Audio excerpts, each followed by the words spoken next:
The Tom Woods Show, episode 2344. Prepare to set fire to the index card of allowable opinion. Your daily dose of liberty education starts here. The Tom Woods Show. Hey, everybody. As the academic year winds down, it's time to start thinking about what you're going to do in the fall. And of course, I highly recommend the self-taught K through 12 Ron Paul curriculum. Not only will your kids get the real story about everything, but they'll also learn the kinds of practical things that they won't learn in the traditional school. For instance, how to be an effective public speaker, how to manage money, and how to run your own home business. And of course, when they reach the high school grades, they will be learning Western civilization and U.S. government from old Tom Woods here. But here's the most important thing. If you're going to join, make sure you join through my link, because only through my link do you get $160 worth of free bonuses. My link is ronpaulhomeschool.com. Hi, everybody. Tom Woods here. What a fun time we're going to have today. We got Gene Epstein back on the show. He was in a debate at his own Soho forum, so he was not the moderator this time, but one of the debaters debating a topic that is really central to what listeners of this program believe. And man, did he do a great job. Man, did he make us proud. I so wish I could have been there, but I was with the family on vacation, and I, at least thanks to technology, get to see the replay. What a tremendous job Gene did. I'm going to have the replay up at tomwoods.com/2344 so you can watch or listen to it according to your preference. Gene, as you know, is the director of the Soho Forum, which is the premier debate series on any subject, in my opinion, in the country, but is devoted primarily to issues of interest to libertarians. He's got a resume as long as my arm. He's been chief economist at the New York Stock Exchange. He's been the economics and book review editor at Barron's. All kinds of things Gene has done, and it all culminated in that masterful performance in that debate. So welcome back, Gene. Well, thank you, Tom. It's good to be back, and I wanted to make an announcement that you'll like and mention a few things about PorkFest before we discuss the debate. Although, I should say that this is like the 10th debate I've done at my Soho Forum, although we've done more than 70 debates, so 10 out of 70 ain't a whole lot. I've taken the negative each of those times, and every once in a while I think, well, maybe I better push myself to do a debate, because I'm turning 79 this coming November, and I don't know how long this mind of mine is going to last. I do feel gratified when I do one of these debates, because I find that my memory is as good as ever. I can sort of think about all the things I've learned over the many years, but I assume that eventually that's going to decline a bit as I pass 80 years old. So that's why I've just sort of been rushing myself into doing some of these debates. But we'll get to that in a moment, Tom. I just want to make my big announcement, which is this. At my Soho Forum, Tom, as you know, pre-lockdown, we were at the Subculture Theater where drinks were on sale. And so I very quickly realized a great marketing ploy mine was to attract people to come to the debates, as long as I offered a free drink at the bar if they said those keywords, Tom Woods to me. And as a matter of fact, you came with your daughter, your eldest daughter, and she said Tom Woods to me. And I was almost going to retire that tradition. But then when she said Tom Woods to me, that just revived it permanently. I love it. She still remembers that. Yeah, no, it did happen. I never told you that story. Anyway, but that aside, what's happened since the lockdowns is that the Subculture Theater shut down permanently, the casualty of the lockdown. And now we're in a different theater where there are no drinks sold. People come to my place for free drinks and reception afterward, which is actually done pretty well, because people stick around for the reception like till 11:30. They arrive at 8:30. It's about a 3-hour party. At the Subculture Theater, they used to go much earlier. So that was nice. It's been a nice change. But there's no longer the potential to offer a free drink at the bar to anyone who says Tom Woods to me. But now I just realized that we're going to have 2 Soho Forum debates at PorkFest. And so I want to offer, this is a one-time only offer for you to understand this, those of you who are listening to this podcast, if you show up at PorkFest and you come up to me and you said, Tom Woods, I'm going to buy you a free drink. That's an incredible, it's reviving that tradition at PorkFest in order to get you to come to PorkFest, because I gather they are not properly advertising it. I'll tell you something funny about how inept they are in terms of self-promotion. If you look at the list of speakers on their website, the first two listed are somebody named Jason Sorens and another guy named Dan Berman. You have to scroll down to the sixth speaker. You don't immediately see it until they get to Robert F. Kennedy Jr. You'd think that if they were really good at self-promotion, they would put a famous guy like him up there at first, and then maybe a few others like Vivek Ramaswamy, but certainly Robert F. Kennedy. But you got to scroll down to even find out that Robert Kennedy is going to be there. And apart from that, I'm going to be there. And I want to talk a little bit about that as well in a moment. But backing up, Tom, you did have Carla Gierich on the show recently. And Carla is just absolutely ebullient. She's a lovable person. She's absolutely charismatic. And I guess that little ad that she put forward for PorkFest was pretty sufficient. But I want to add to it because I want to add some substance about what really happens at PorkFest and some of the things I'm going to be doing there. A mutual friend of ours, Tom, calls PorkFest Pigfest. And he calls it Pigfest because he feels that it's bad for libertarians because it does sort of show off the fact that a fair number of libertarians are libertines, libertine-oriented.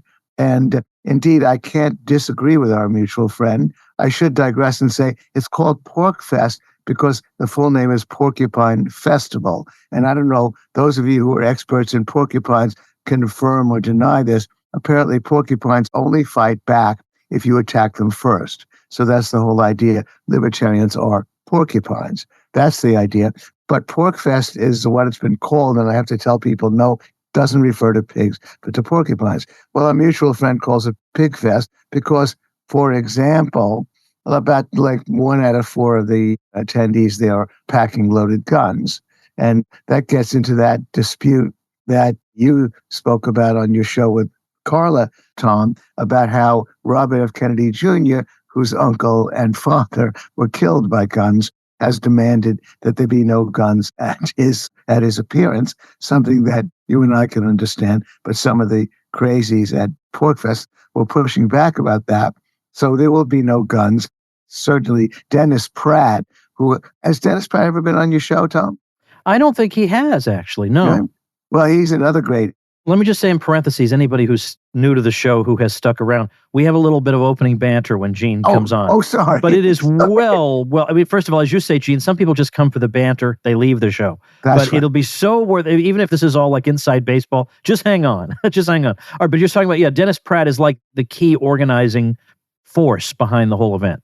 Yeah, he is. And he's also just a wonderfully enthusiastic guy, closer to my age than to it's a very young crowd that shows up at PorkFest, which is what I sort of like about it. I like to see all those young people. And indeed, well, thanks for announcing that and making it clear that you give me the option of wandering on a little bit with some preliminaries before I go on with my main event.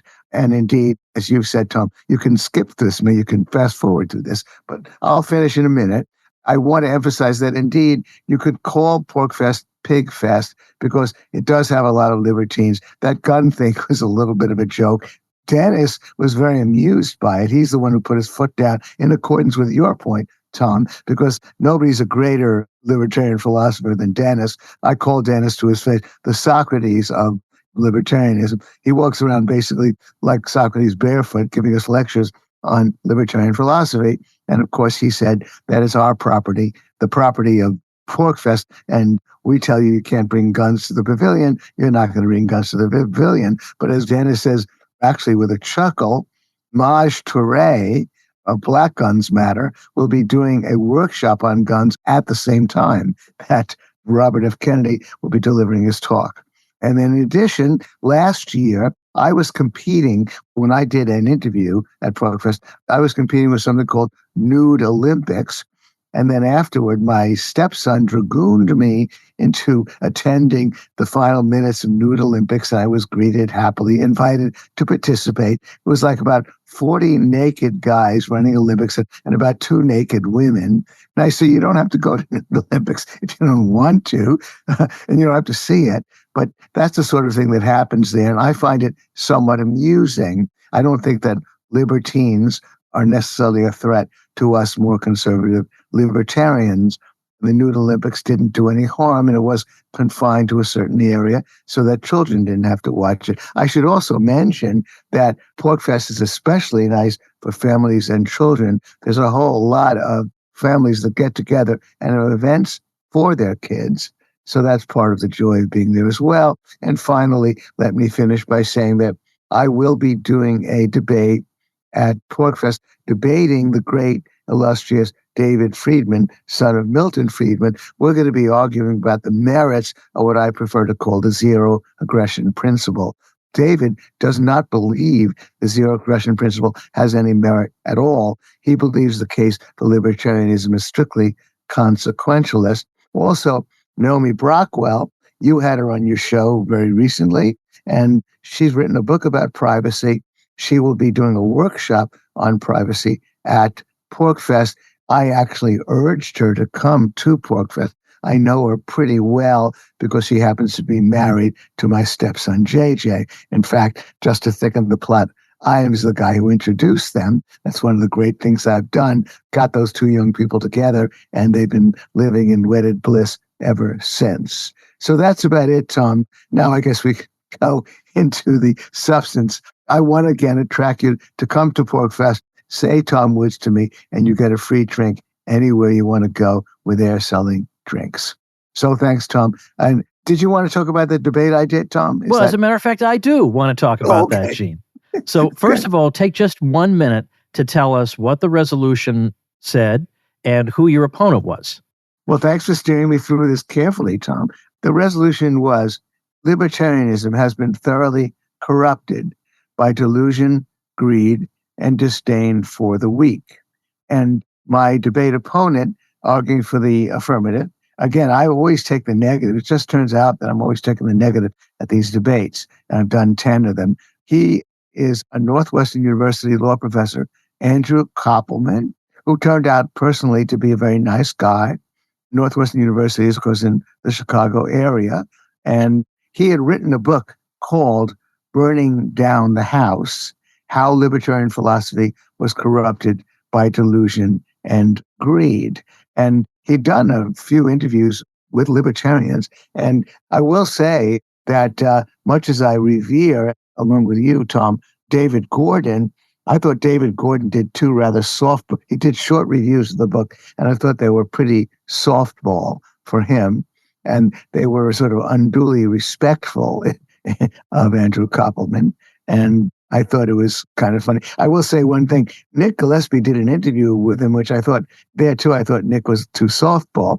But Nick was the one who pointed something out about the story that inspired the book's title, Burning Down the House, something that David missed, and I missed it too, even though I read the book. The story that inspired Burning Down the House is that a town had signed a contract, individual contract, for fire insurance with a fire department.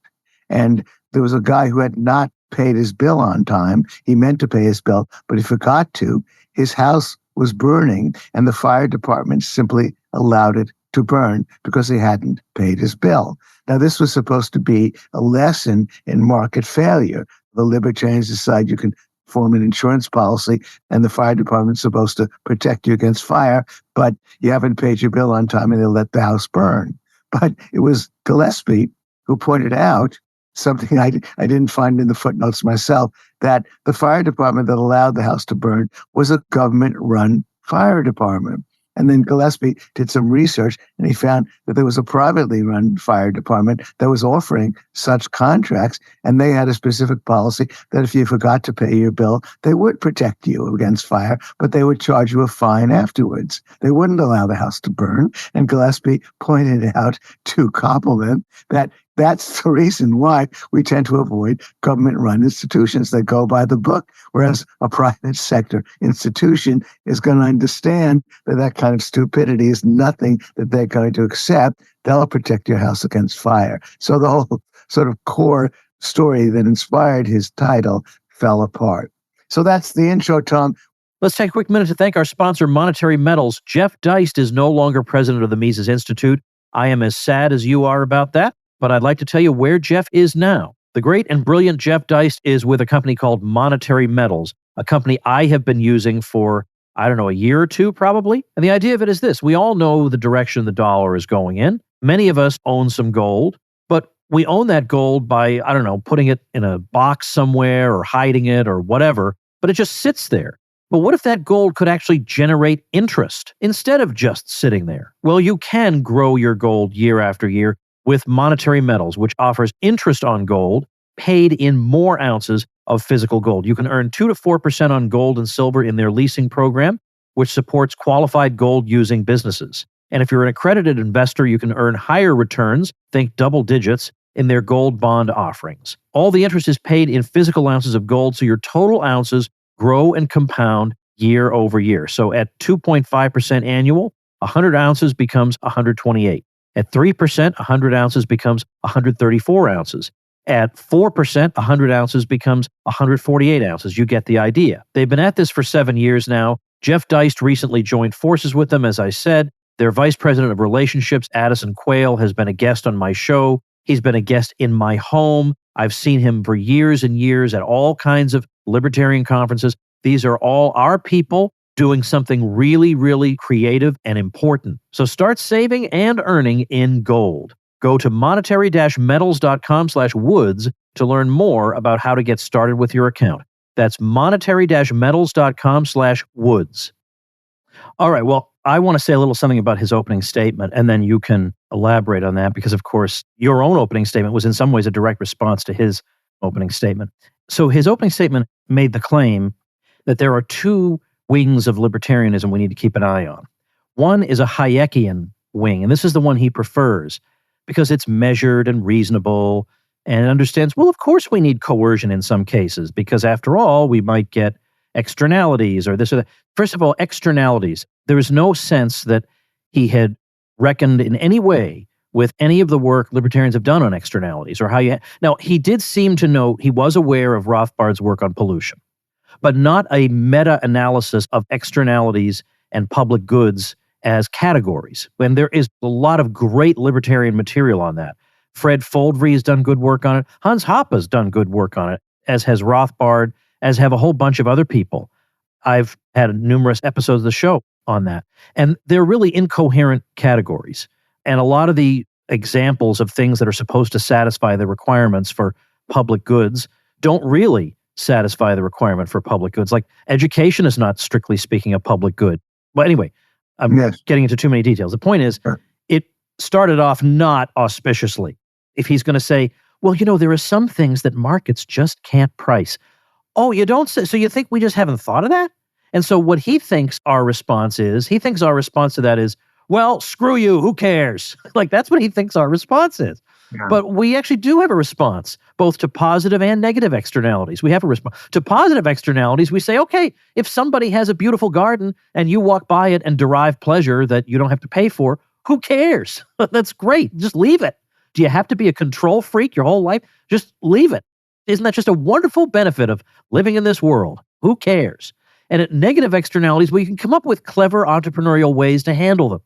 And we can get into that. But anyway, then he says the Hayekian view whereby markets are the most efficient way to allocate resources and bring about a lot of wealth production and all that. Well, pretty much everybody accepts that, even the Democratic Party. There's no Democratic president you can think of who actually did not want there to be markets and just wanted there to be central planning. So if libertarians wouldn't be so unreasonable, they would see that we basically all agree with them. We just think markets need to be slightly tweaked. How slightly? Well, and then he's got 28 things he wants done to them that he thinks won't have any effect. Yeah. Then we all know that, of course, markets can't provide certain things like roads, education. This is education. It can't provide a system as good as the one the government has provided. It can't provide basic scientific research. Again, we have entire books on this, on how you provide basic scientific research without coercion. I highly doubt he's even aware of it. Then he says, and by the way, on the basic scientific research, and by the way, you'll have plenty of time to talk in a minute, but I just want to get all this out.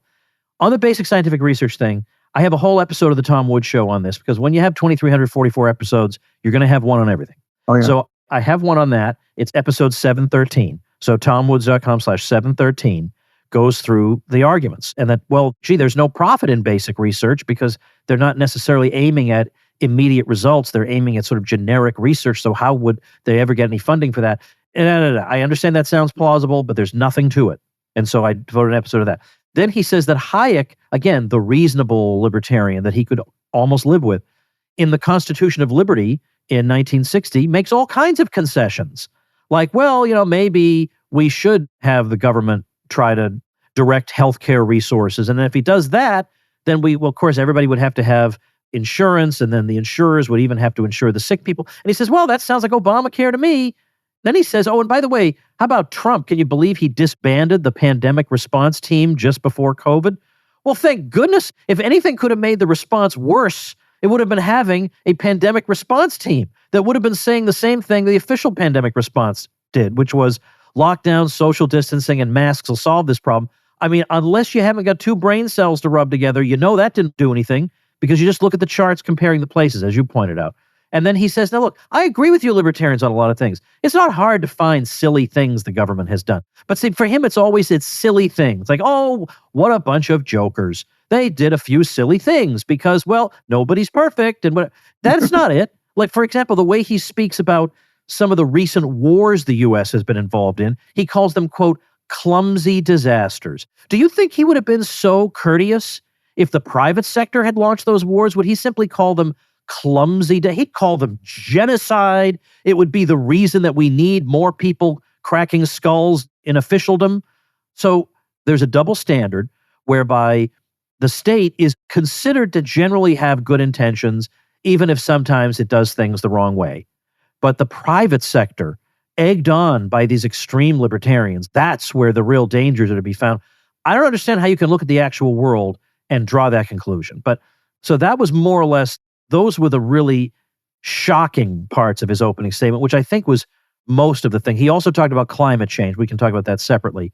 But I suppose some of the things I just said also managed to grind your gears too, Gene Epstein.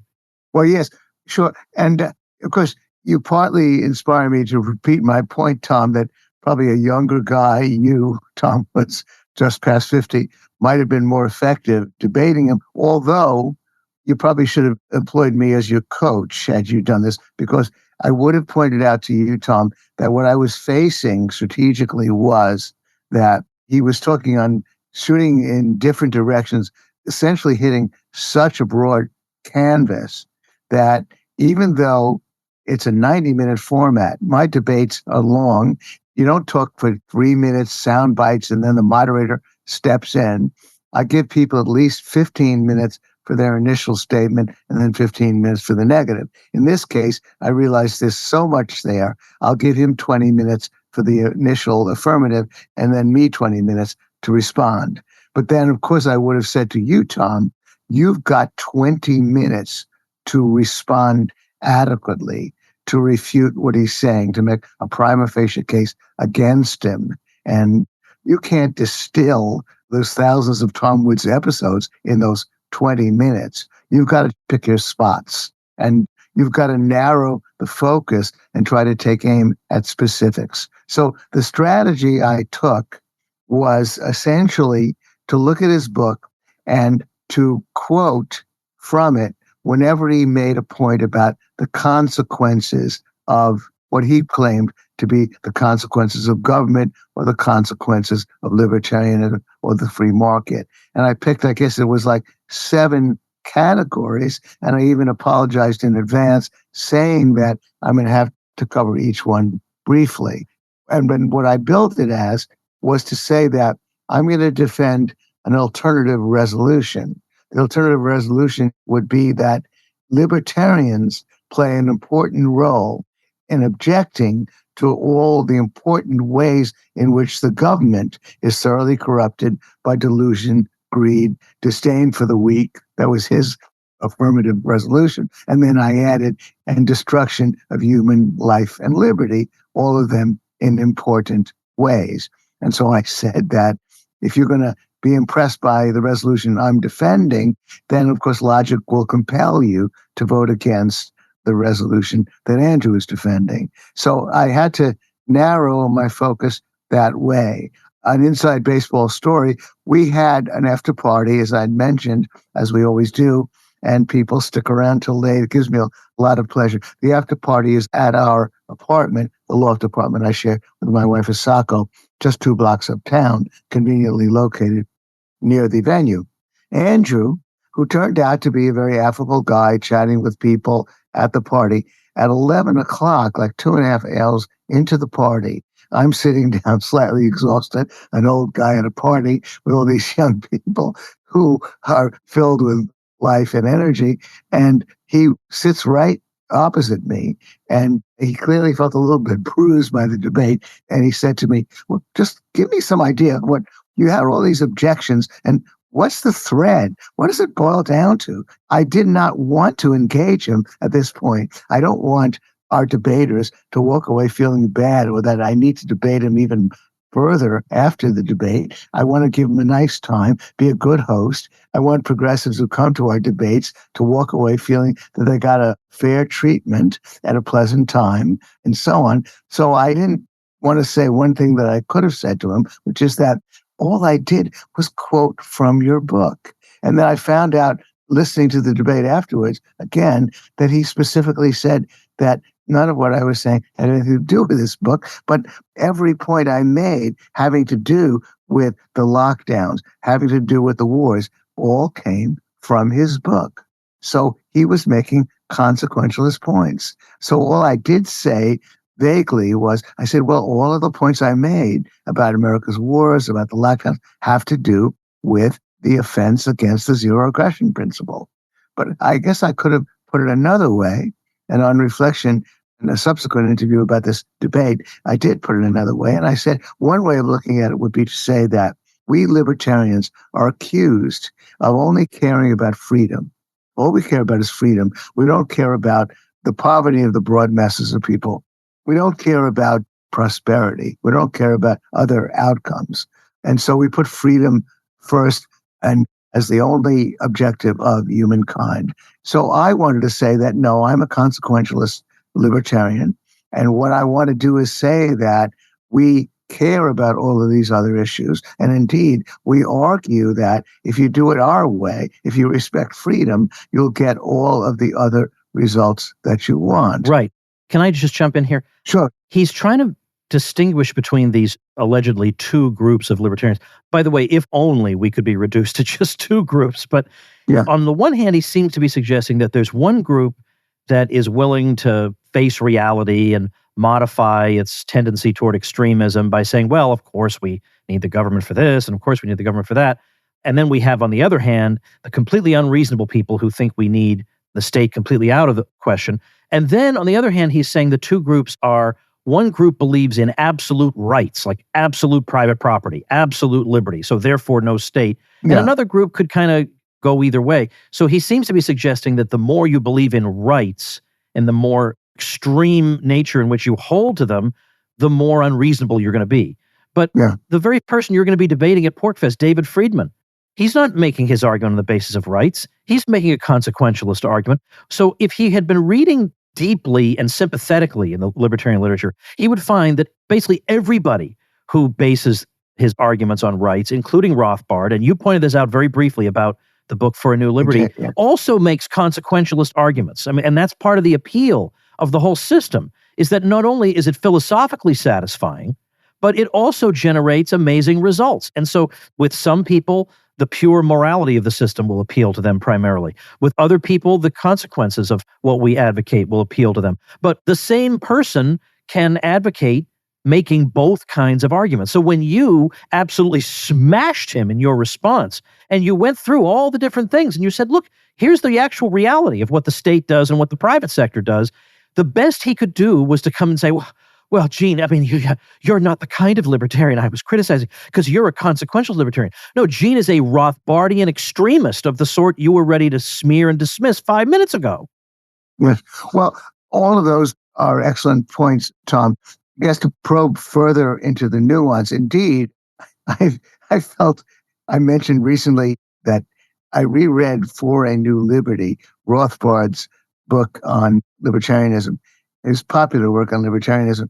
And what's interesting that it came out in an earlier edition, and I think it was pretty good. But then a couple of years later, he revised it and he put at the center in the beginning.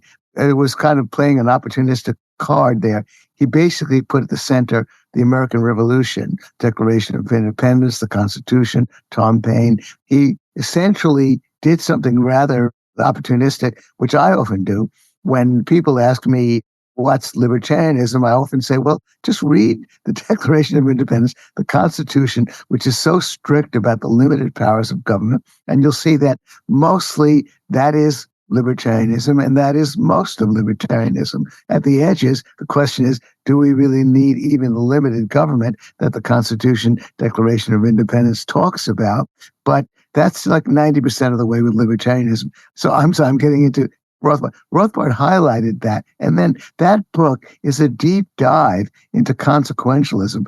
Rothbard did all his homework about the economy of the 1970s, which is when that book was written. And I've recommended introductions to libertarianism. I recommend 4 or 5 books, but then I picked up For a New Liberty again about a year ago. And then I realized, what am I trying to pretend that Rothbard is on the level of these other books? There's nobody who wrote with kind of passion and clarity that Rothbard commanded, or the energy of his research. And so now the book I do recommend, I say, look, there are many ways in. I've talked on your show about the perverse way I got into it. I read Man, Economy, and State. Because I loved the economics, I started to read the libertarians on other issues. That was in my late 20s, about more than 50 years ago. Anyway, so that is very consequentialist. And indeed, he's being unfair to Rothbard. Although I will say that if you want to get into nuances about different issues, and I think it's important, because since we are talking to libertarians, I had a meeting yesterday, a sort of Bastion Society meeting about the debate yesterday. And I got a challenge about Hayek.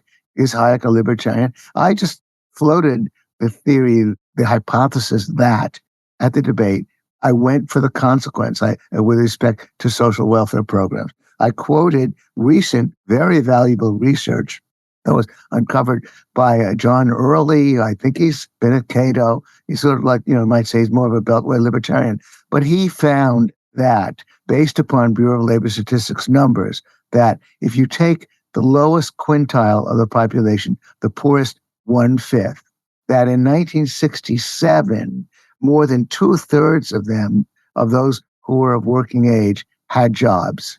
By 2017, in a labor market that had just as many jobs as they had in 1967, a pretty vibrant labor market in 2017, that had collapsed to 1/3.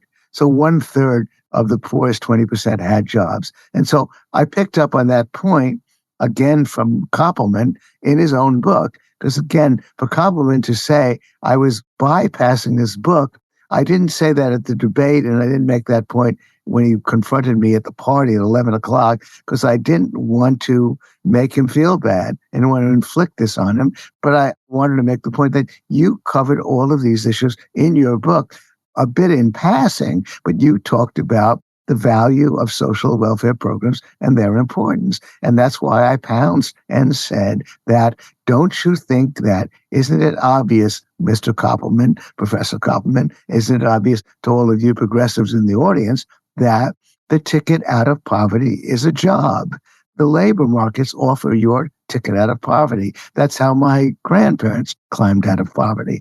That's how the immigrants climb out of poverty so quickly. And if 2/3 of them don't have jobs, and when 2/3 of them used to have jobs, but now it's down to 1/3, isn't there something wrong about the social welfare programs? And indeed, as Early and his colleagues point out, we've had an explosion since 1967 in social welfare programs. And Thomas Sowell's written about this. For all of the talk about how we want to get poor people on their feet, those who design the programs are clearly indifferent to that. They have created a culture of poverty. That's their whole motivation. So again, Tom, to emphasize the point of the strategy I was making, I wasn't emphasizing the idea about the injustice of forcing people to pay for social welfare programs if they don't want to. I didn't play the card about the principal issue of taxation and forcing people to pay for things on pain of going to prison, so they have to pay for social welfare programs or pay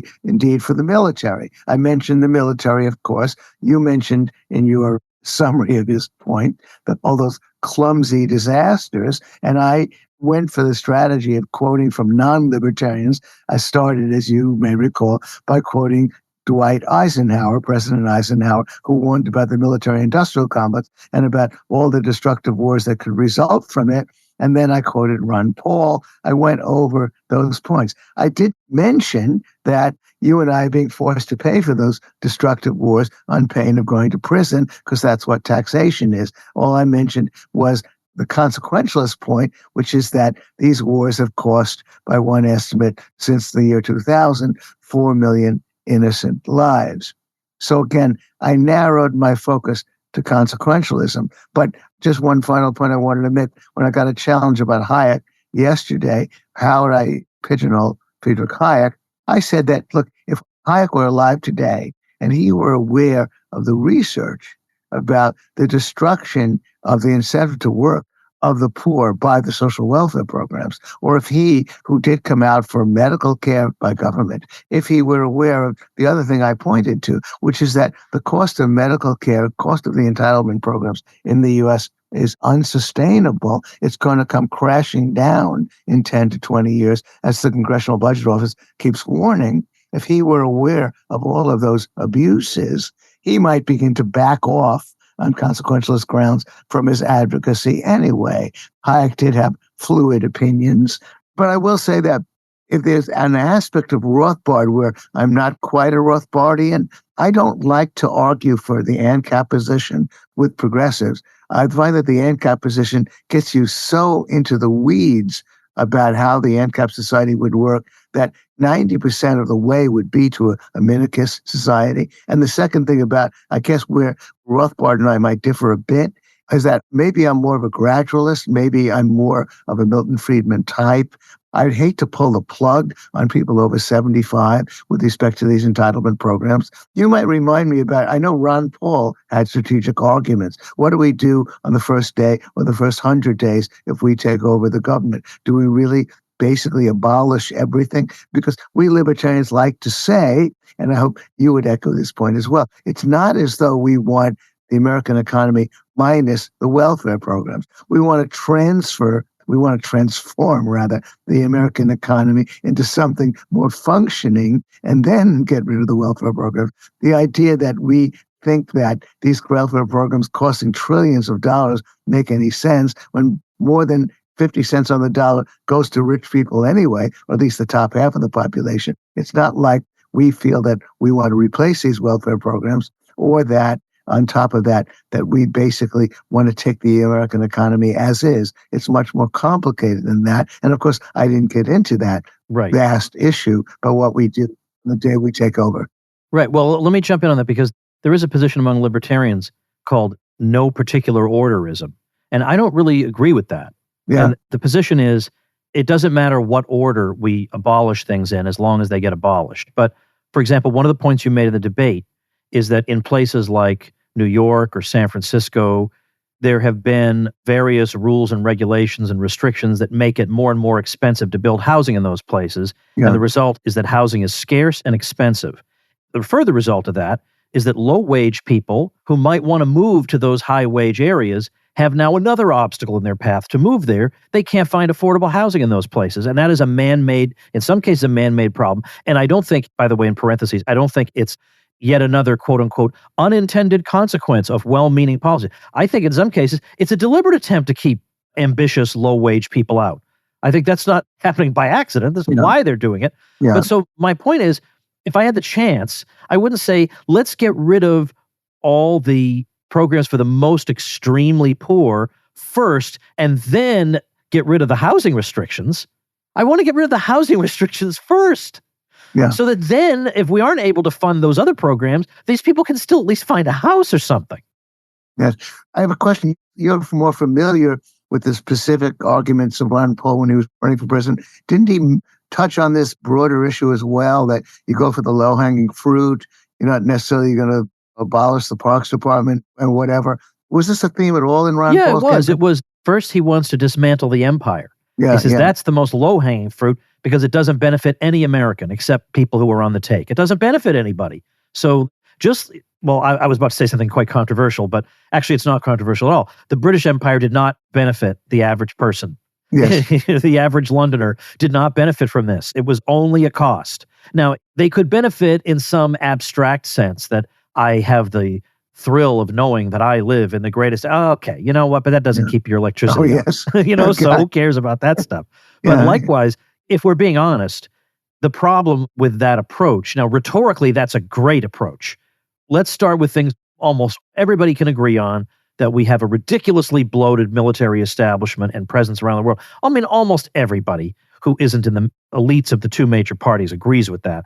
The trouble is the people who are in that are so entrenched and there's so much money at stake that that's actually going to be a tougher fight than you think. But certainly in terms of trying to make our position appealing to people, I would start there and I would try certainly everything the president can do. The president can withdraw the troops if he wants to. Yeah. Yes. And that saves money right away, even if Raytheon still has its contract or something. I should have boned up a little bit on Rothbard if I was going to get into the nuance, but it wasn't important for the debate. Just having to do with to what extent I would mostly associate with Milton Friedman.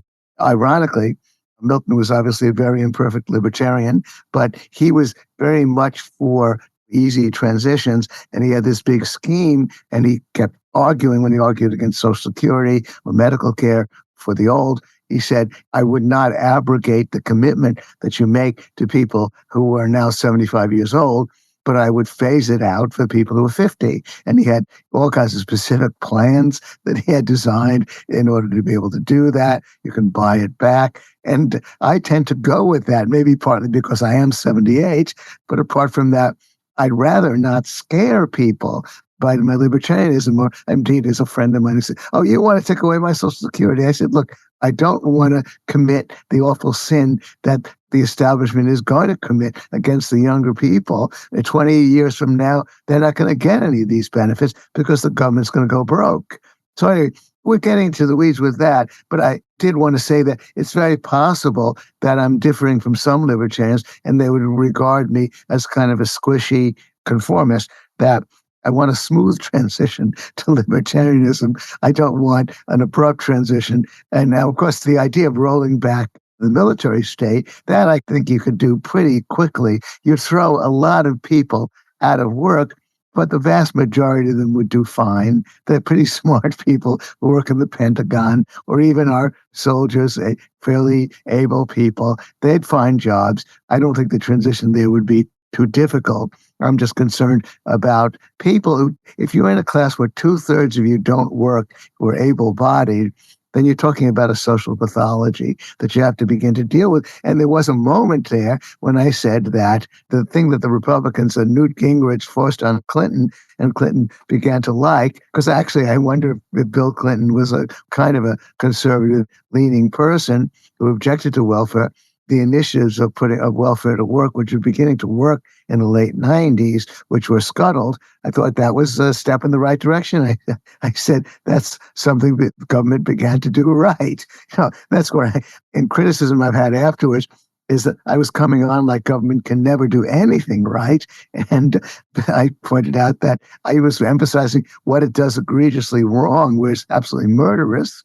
And by the way, I certainly learned a lot from you about the simple arguments against the lockdowns. So I thank you for that.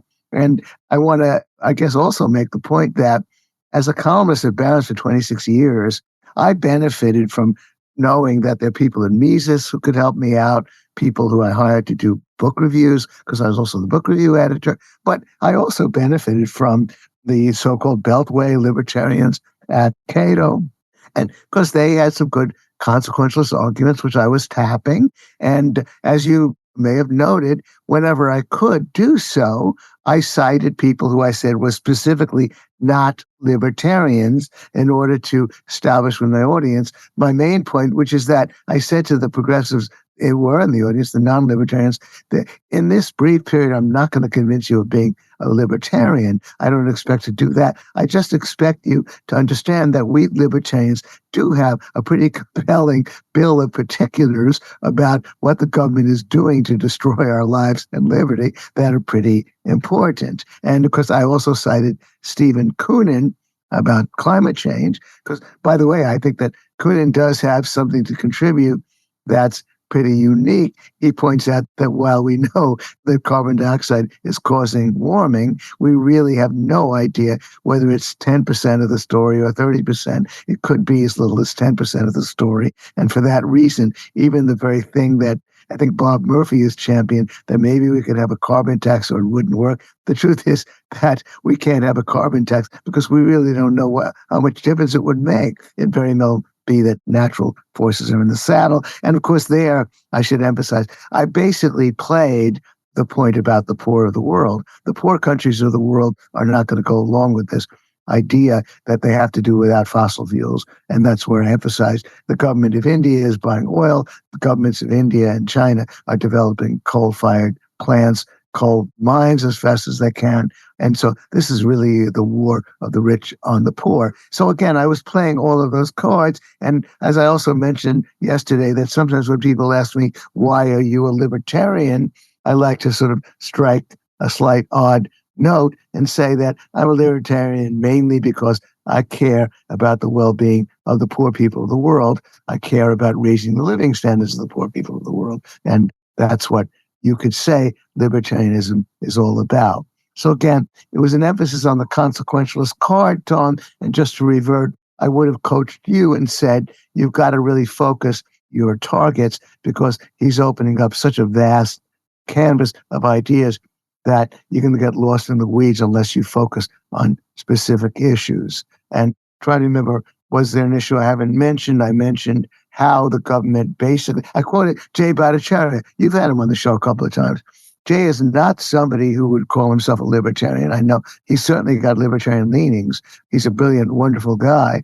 And I would argue with Jay, by the way, we really got into something that we could disagree about. I would argue with Jay that if you recognize that the philanthropic dollar really gravitates toward research, scientific research, the philanthropic dollar gravitates toward hospitals. And so if the government weren't involved at all in the health sector, there would be all kinds of research centers that would be putting out ideas. We would not have a concentration in one place about all the ideas that are permissible. And we'd have sort of bottom-up knowledge and we'd be functioning much better. I wonder if that would make Jay unsettled. I wonder if just one final point, which is that I think I actually contributed something to the argument about externalities that Rothbard didn't emphasize, just the comparison.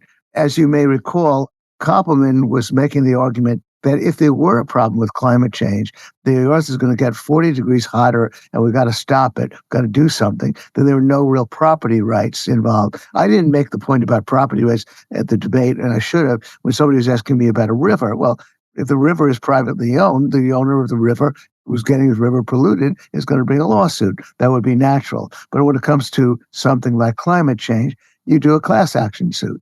And a lot of people belittle class action suits, but the point I made is that if you want him to say a class action suit is messy and imperfect, okay, but compare it to what the progressive solution is. The progressive solution is to have regulatory bodies that function day in and day out on a regular basis to enforce all of these rules and to make new rules. The danger when you do that is they're always going to find something to do. It's going to create abuses, rather than the libertarian solution of bringing specific cases when those cases arise. It's much less dangerous, much less a potential for it to do harm as compared to having an Environmental Protection Administration where opportunistic people are always looking for ways of interfering in the marketplace with trumped up ideas because they need something to do. And that's why I made the consequentialist argument that the libertarian solution, which is to bring it to the courts, however imperfect, is a better solution. So that's another point I made, which I think maybe augments the argument that Rothbard made. And indeed, you didn't mention Ayn Rand. Ayn Rand was often mentioned by Koppelman. Ayn Rand specifically said that she was not a libertarian, even though I guess, ironically, her books have inspired people to become libertarians. I felt Ayn Rand's influence is a little bit unfortunate because she emphasized selfishness, and I think the idea of selfishness is not really a good idea for libertarians to promote. But apart from that, Ayn Rand was pretty much of a denialist when it came to negative externalities. Rothbard faced it, confronted it, and said that clearly it's a tort. Clearly we can do something about it. And as I say, I think I contributed by pointing out that the progressive solution is not really the best approach to the problem. Doing it through the courts is much more effective, much less risk of it leading to the abuses that we do get from the EPA. Hey everybody, let's take a minute to thank our sponsor, Policy Genius. All of you out there with families, you know how much your loved ones depend on you, and in a worst-case scenario, you would not want them to worry about money. Sometimes people don't get life insurance because they think they have life insurance through work, but your employer-sponsored life insurance may not offer enough protection for your family's needs, and it also won't follow you if you leave your job. Not to mention, I think a lot of people don't get life insurance because they think it's much, much more expensive than it actually is. They hear $1 million policy, they think that must cost me a fortune. Not so. I'm very happy to have the peace of mind of knowing that my family will be provided for in case anything should happen to me. Well, this is all where Policy Genius comes in. Policy Genius was built to modernize the life insurance industry. You can compare life insurance quotes from the top insurers in America with just a few mouse clicks. With Policy Genius, you can find life insurance policies that start at just $25 per month for $1 million of coverage. Some options offer coverage in as little as a week and avoid unnecessary medical exams. Policy Genius is for parents, caregivers, anyone else who has people who depend on them. There are no added fees. Your personal details are private. They have thousands of 5-star reviews. Your loved ones deserve a financial safety net. You deserve a smarter way to find and buy it. Head to policygenius.com or click the link in the description or on the show notes page to get your free life insurance quotes and see how much you could save. That's policygenius.com. So that's about it, Tom. Anything else you want to add? Yeah, I have a couple things. I mean, these are things that you emphasize, but I would emphasize even more strongly. And that is when you were talking about anti-poverty programs, you talked about various periods of time and the extent of the poverty reduction. And the numbers are so much more significant in terms of decline before the major elements of the welfare state were even established. Yeah. I mean, it's overwhelmingly during that period that poverty is reduced. Yeah. And the only thing I would have added to your presentation is I would have said, if this history had been reversed, and if almost no reduction of poverty had occurred before there was a welfare state, and almost all of it occurred with the welfare state, you know my opponent would be standing here pointing to that as a success story. Yeah. But when the numbers are the other way around, absolute silence. Now, how scientific and honest is that? Absolute silence. In fact, so much silence that I'm quite certain if I asked the average person on the street, what do you think the trend was in terms of poverty versus government programs? They'd all get the answer wrong. Everyone would get the answer wrong because there's no history book that teaches them, there's no textbook that teaches them the right information. There's almost no teacher who even knows the right answer to that. That's one thing. And the other thing involves the civil rights movement, where apparently your opponent thinks that because of the civil rights movement, blacks saw massive gains economically. Well, it's actually the record is much more mixed and interesting than the cartoon version. And I have a blog post on this from almost exactly 13 years ago now, but the internet is forever, and so is TomWoods.com. So as long as my heirs keep it going and pay the $10 per year to keep it up, we'll keep it up. But I have in there some commentary drawn from Thomas Sowell and then with my own addition. So here's Thomas Sowell, and you drew a bit from this also. He says, in the period from 1954 to 1964, the number of blacks in professional, technical, and similar high-level positions more than doubled. In other kinds of occupations, the advance of blacks was even greater during the 1940s, when there was little or no civil rights policy, than during the 1950s when the civil rights revolution was in its heyday. The rise in the number of blacks in professional and technical occupations in the 2 years from 1964 to 1966 after the Civil Rights Act was in fact less than in the 1 year from 1961 to 1962 before the Civil Rights Act. If one takes into account the growing black population by looking at percentages instead of absolute numbers, it becomes even clearer that the Civil Rights Act of 1964 represented no acceleration in trends that had been going on for many years. The percentage of employed blacks who were managers and administrators was the same in 1967 as in 1964 and 1960.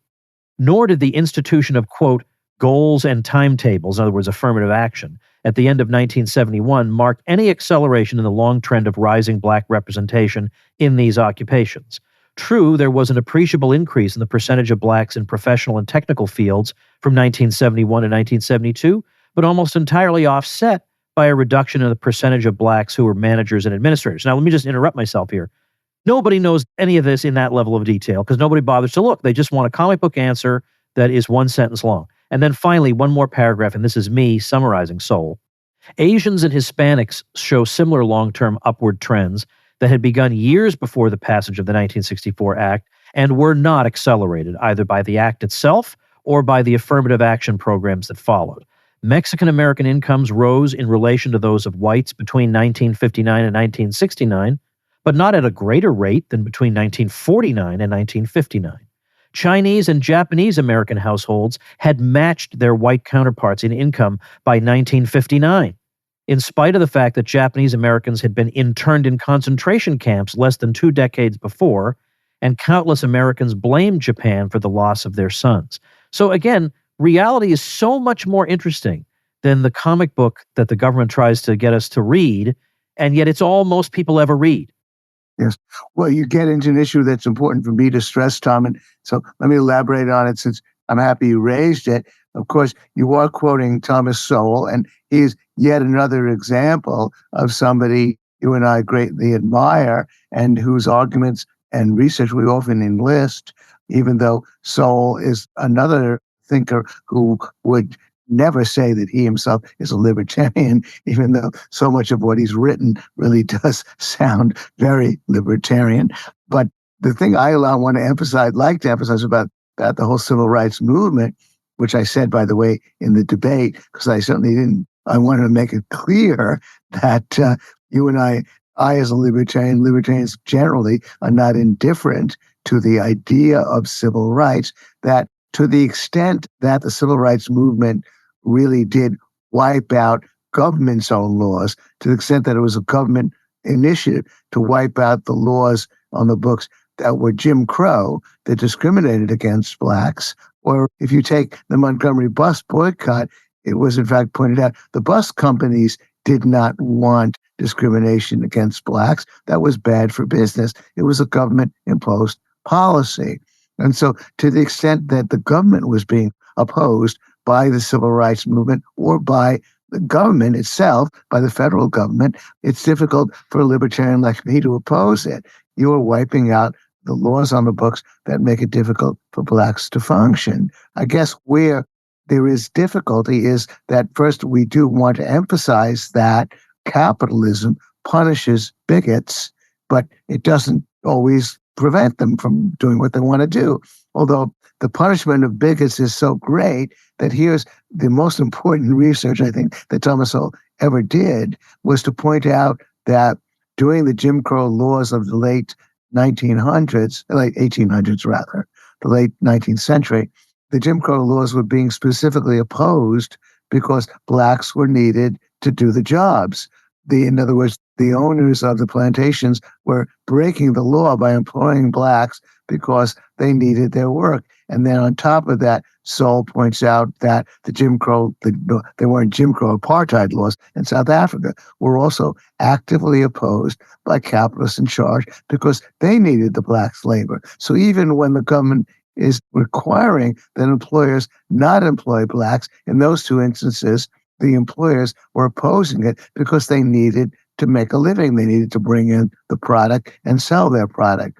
And so the power of capitalism to penalize bigotry is pretty great. And so I would say that the only way in which those who accuse us of being indifferent to the fate of blacks, the only way in which they can accuse us would be for us to admit that we don't want affirmative action laws, but there we also take the initiative from the research of people like Sol by pointing out that usually laws that forbid racist practices on the part of capitalists ricochet, because again, what happens is that what it produces is that if you have to take on somebody, like recently in New York City, there's now a law against discriminating against an overweight person. So that overweight person then can bring a case against you. Well, my wife and I own a building. My wife owns the building, rather. And so if we're going to take an overweight person in as a tenant and things don't work out, doesn't pay his rent, and we've got to evict that person, we could be subject to a special lawsuit that would be discriminatory because that person is overweight. So the best strategy is to avoid such people in the first place because they're unlikely to go after you if you simply don't sign a contract with them. What am I pointing out? I'm pointing out that the affirmative action laws that force you to hire people who are black or whatever, that what that produces is taking on a number of people who are just not that competent, and that's produced a sort of backlash. That means that there's a tendency to hesitate to hire that person, hire people like that, because if they're not that competent, they can bring a case against you. And so those laws don't help. I'm doing a deep dive into this issue because it is the most sensitive and touchy issue that libertarians, one of the most sensitive, the libertarians have to confront. And getting back to your point, there was enormous economic strides that blacks were making pre-civil rights laws. That's the one point. But secondly, the only good that the civil rights laws did was to the extent they abolished the Jim Crow laws that were on the books in local government, and then further, when it went beyond that and imposed requirements that you not discriminate, generally speaking, it harmed the opportunities of minorities to get somewhere in life. So again, that's broad brushstrokes about those issues where they get most touchy. And I didn't, of course, it didn't come up in my debate the other night. But there too, that's why the issues that were raised in that debate ramify all over the place. I guess I have notes here. I want to mention one other point. You mentioned the housing issues. Again, as you said, and it's difficult sometimes for me to urge liberals and progressives to connect the dots. It's not just that housing is more expensive, as you echoed in my point, Tom. What it means is that people of limited means find it too expensive to move to these areas to take advantage of the higher paying job. The rich, high paying people can afford to move, but the people of more limited means and limited skills cannot do so. But the point is that it is a kind of a crony capitalist system, just narrowly defined in terms of housing. Certainly the rent control laws, by taking a huge supply off the market, are beneficial to the landlords who are currently operating buildings that aren't affected by rent control because it limits the supply. They can charge more. And then in addition, further, the prohibitions on building create a sort of elite oligarchy within the housing industry. Those people who have special connections in government, who can create a few affordable units, who can build because they know how to deal with the political atmosphere, and it benefits them as well. So that's the reason why there's this myth that the real estate industry has such power. And then you think, well, if they have such power, why can't they get more building done? Well, my point is that there's specific elements within the real estate industry that don't want more building, and particular elements that have no problem with the rent control laws because it limits the supply. So that, too, is the reason why it's essentially a crony capitalist system that makes it difficult to build in these areas. So I guess that pretty much exhausts my point there, Tom. What else were you going to say? All right. Well, I think we should probably wrap up because we're at like 2 Tom Woods Show episodes at this point, but Okay. 2 really good ones, by the way. Thank you. So look, here's what we're going to do. TomWoods.com/2344. That's where you can most easily just get right to the replay of the debate you were in. Of course, you at the Soho Forum have a podcast, Soho Forum Podcast, where all the debates can be consumed in podcast form. So that's another thing. But then I also want to link people to the website, where not only do you have replays, but you also have information about upcoming debates, and that's thesohoforum.org. Anything further, a final word? Oh, by the way, who was the official winner of the debate? We didn't even get to that. Oh, I was a huge winner. He lost a percentage point. He went down from like 15 to 14, and I picked up 30 points. So it was my second biggest win.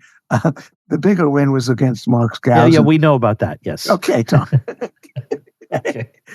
All right, I won't mention that. But okay, it was my second biggest win, Tom. It was a very, very big win. Although, I don't know, it was a little bit odd, I have to say. It was essentially 35% voted against the resolution, and that went up to 65%. And I was wondering, it's a little bit strange, I admit. Look, again, it was definitely a big win, but I'm wondering if some people, like, perversely did not voted undecided initially. So I don't know. But anyway, so the Oxford style voting is just a game. It adds a little bit of spice to the evening. It's never really decisive. It's just part of the theatricality of our Oxford style debates. But I want to mention that. But then finally, of course, Tom, say that PorkFest, June 19th to the 25th, you see me at PorkFest, just say Tom Woods to me, and you get a free drink. All right, excellent. I'm glad to hear that honorable old tradition is continuing over at PorkFest. Well, thank you, Gene, once again. And maybe when we're going to be in town for a few days next month, maybe we can take you out for lunch. No matter whose turn it is to pay, we're going to pay as a congratulations on such a big win. Okay, Tom, I'll accept that. I look forward to that. Thanks again. Thank you, Gene. And thank you, ladies and gentlemen. Become a smarter libertarian in just 30 minutes a day. Visit TomWoods.com to subscribe to the show for free, and we'll see you next time. Like the sound of The Tom Woods Show? My audio production is provided by Podsworth Media. Check them out at podsworth.com.